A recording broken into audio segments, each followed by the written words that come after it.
Josh Kelly faces David Avanesyan tonight at Wembley Arena. One of my favourite boxers to watch out of the UK is back, and I want to give my prediction of what I think is going to happen.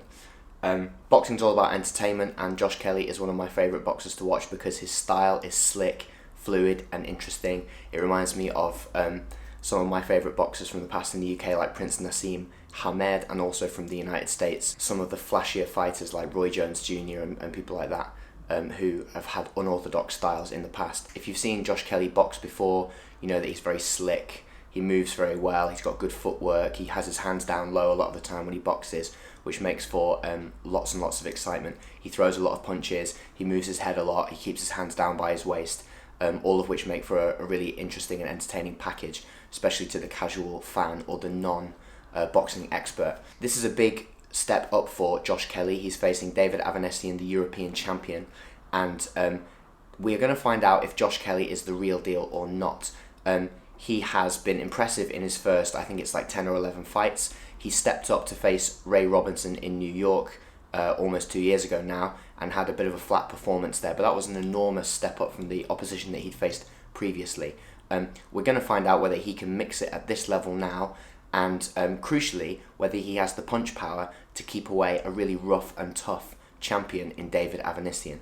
My prediction for the fight is that the fight is Josh Kelly's to lose, depending on the approach that he takes. If he chooses to stay on the outside and box with David Avanesyan to use his footwork, his superior head movement, and just pot shot his opponent, Josh Kelly can win this fight on points easily.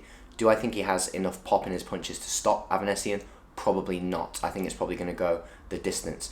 The only way that I think Josh Kelly can lose this fight is if, egotistically speaking, he decides to stand in the middle of the ring and trade punches and try and prove that he is in some way tougher or stronger than his opponent, which I think he probably isn't. Avanesyan is a noted puncher, he's got great punch power, he's strong, he's rugged, and I think that if this fight becomes physical in the centre of the ring, then Josh Kelly may start to look a bit ragged and weary as the rounds progress.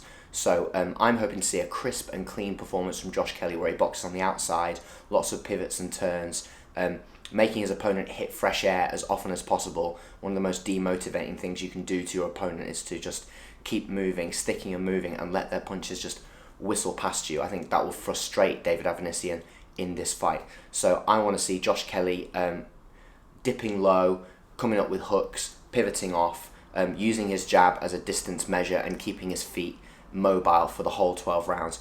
I'll be surprised if he gets the stoppage against Avanesyan, and I wouldn't be surprised at all if he makes the foolish decision to trade punches in the middle of the ring and then gets clipped. But the most likely outcome from my perspective is a points win for Josh Kelly.